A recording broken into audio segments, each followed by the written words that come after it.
Bienvenidos a una nueva clase en la que vamos a estar hablando de las propiedades básicas del acrílico. El acrílico como técnica inició su aplicación en la década de 1920, contemporáneo a los artistas del muralismo mexicano. Esta significó una solución innovadora debido a sus características de secado, solubilidad y resistencia, ya que hasta el momento en el que se empezó a usar de manera más activa el acrílico, únicamente se había estado trabajando con la técnica del fresco para la realización de murales, la cual tenía ciertas limitaciones en cuanto al secado, a la resistencia, a la durabilidad que ésta tenía a través del tiempo y que a la llegada del acrílico se pudieron solventar o se pudieron compensar y por ello muchas de las obras del muralismo siguen en un estado considerablemente bueno hasta el momento.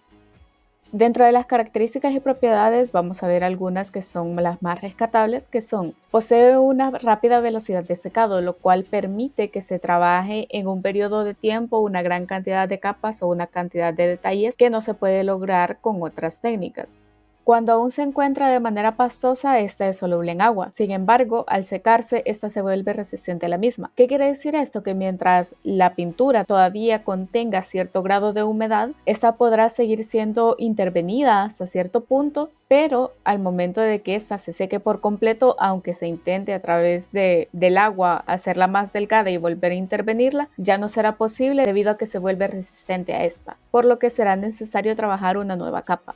Al igual que en la acuarela o el óleo, tras secarse, esta varía levemente de color, aunque no es tanta la diferencia del color como se percibe en la acuarela. Permite trabajar muchas capas superpuestas de manera continua y rápida, que es lo que hablábamos en el primer punto. Ya que tiene una rápida velocidad de secado, es posible trabajar muchas capas en un periodo corto de tiempo.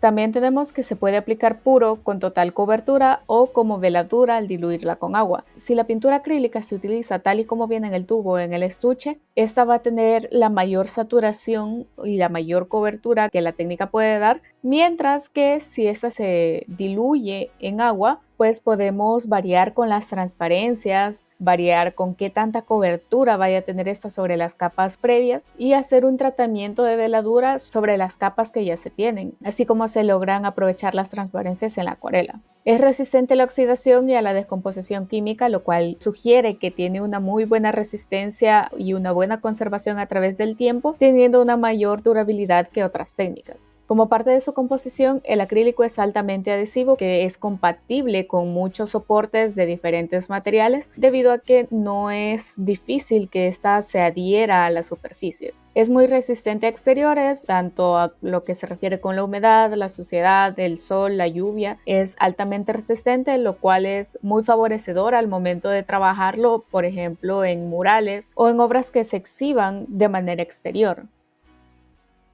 Esta técnica permite mezclarse con otros elementos con base acrílica, ya que todos comparten una misma base, que es a través del agua. Es posible experimentar la mezcla con materiales fuera de lo convencional, ya que es un material muy flexible, muy adaptable a diferentes medios, ya sea soporte, ya sea materiales complementarios, por lo que se puede sacar provecho de estas características para crear texturas, crear acabados o crear un volumen incluso. Sus acabados pueden ser mate o brillante dependiendo de cuál sea la pintura que elija quien está trabajando la obra, pero hay presentaciones de ambos tipos, dependiendo del acabado que cada uno quiera lograr. Este puede ser aplicado sobre cualquier superficie absorbente, ya que si la superficie permite absorber el agua, el pigmento se va a adherir de mejor manera.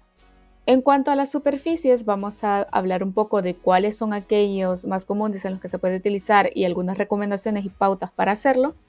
como por ejemplo el lienzo, que es el más común, que el acrílico es aplicable en todo tipo de lienzos, es altamente estable en su aplicación y para su conservación se aplica preparación y barniz. Dentro de la preparación, que también vamos a hablar más adelante, está lo que es el gesso o el hipermeabilizar el lienzo para poder tener una mayor adherencia del pigmento, y el barniz, que sirve como una conservación posterior. Al ser una superficie altamente absorbente como lo es la tela, el lienzo es la superficie por excelencia para esta técnica. Sin embargo, no es la única y no es la única en la que se pueden lograr unos resultados muy satisfactorios. Por ejemplo, también tenemos el papel. El acrílico puede aplicarse en casi todo tipo de papel dependiendo de la resistencia, únicamente que hay que tener cuidado con la humedad, ya que si se trabajan muchas capas seguidas y se trabajan de manera un poco más de veladura, si es un papel muy sencillo o muy delgado, este va a romperse. Entonces hay que tener cuidado de cómo se aplica y sobre qué papel se aplica. Se recomienda tensar el papel, de ser posible, se puede aplicar sobre un bastidor pequeño, por ejemplo, y tensarlo a través de tirro e impermeabilizarlo a través de la preparación, como dice en el siguiente punto, que para poder tener un mejor acabado o una mejor absorción del pigmento en la superficie, es mejor hacer una preparación principalmente de gesso para que el pigmento se adhiera con más facilidad. Luego tenemos el cartón, que en este caso puede usarse cartón o cartulina dependiendo de la elección y qué tan grueso se quiera trabajar en la superficie. Este es más resistente que el papel y la preparación es opcional. Esta es una superficie que ya de por sí es bastante absorbente, que se puede usar para un trabajo más casual o si se quisiera usar para un trabajo más elaborado, pues en este caso sí es necesario el crear una preparación o el aplicar una preparación para que éste pueda tener una mayor conservación y una mayor durabilidad en el tiempo. En el caso de la madera, pueden utilizarse diferentes tipos de madera. Estas se recomienda lijarlas previo a su utilización y prepararlo, tal como se ha dicho anteriormente, con gesso, con una base que lo pueda impermeabilizar y que pueda garantizar una mayor durabilidad. Para conservarla en un mejor estado y por mucho más tiempo, es sugerido el prepararla previamente y el barnizarlo posteriormente. En el caso del metal, el acrílico también suele adherirse muy bien a este, pero se recomienda aplicarlo mayormente sobre superficies de metal que sean compuestas por zinc y por cobre, ya que presentan una mayor adherencia. Este necesita ser lijado y preparado para un acabado más limpio y, como se ha dicho anteriormente, para una mayor conservación. En el caso de los murales, pues los muros, paredes o las superficies de yeso, cemento, piedra y ladrillo, en esta los acrílicos pues tienen una muy buena resistencia, así como también tienen una muy buena cobertura para todas estas superficies, ya sean lisas o si contienen cierta característica rugosa, y se recomienda sobre todo aplicar una protección posterior al ser obras que están puestas para una exhibición en exteriores. Ahora, hablemos brevemente de la conservación de una obra. En cuanto a esto está la conservación previa o la preparación previa, que esta varía dependiendo de cuál es el propósito que quiera lograr el artista, que puede usar esta preparación dependiendo de cuál es el propósito que desee lograr. Sobre una superficie sin preparación, el pigmento siempre se va a absorber, pero tendrá un acabado más mate y uniforme. Mientras que si esta misma superficie se prepara de manera previa, el artista puede llegar a obtener cierto grado de brillo en su acabado, además de otorgarle más durabilidad y resistencia al soporte, así como al pigmento. En el caso de la conservación posterior, en esta se sugiere que luego de finalizada la obra con acrílico, tras 24 horas de secado se puede aplicar una capa de barniz acrílico que ayude a que los acabados se preserven por mucho más tiempo y a la vez este barniz le da una mayor saturación a los colores, dándole una mayor viveza visualmente. Este paso es opcional dependiendo de cada persona, pero es lo más recomendado si se desea conservar esta obra.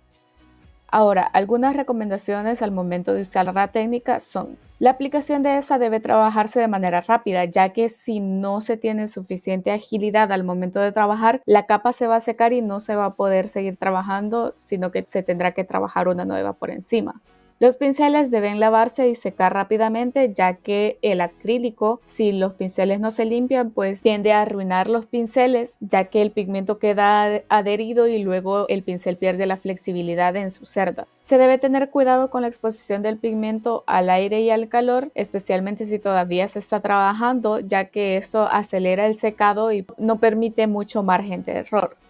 Se puede retardar un poco el tiempo de secado dependiendo de cómo se prepare, ya que hay materiales que al mezclarlos con el acrílico pueden retardar un poco el tiempo de secado, así como también se pueden aprovechar las características y texturas propias de cada superficie o de la mezcla de otros materiales complementarios para crear esas texturas. En cuanto al estudio asignado para esta temática,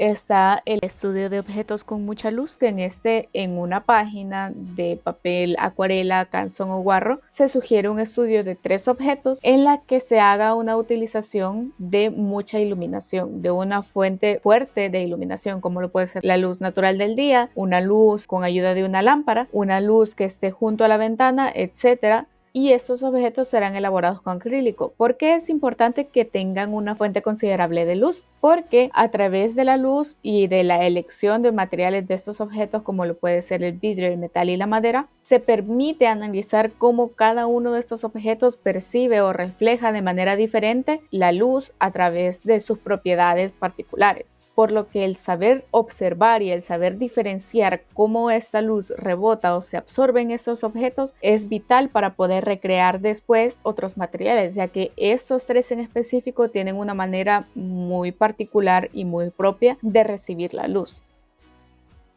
Sin más que decir, nos vemos en una próxima clase.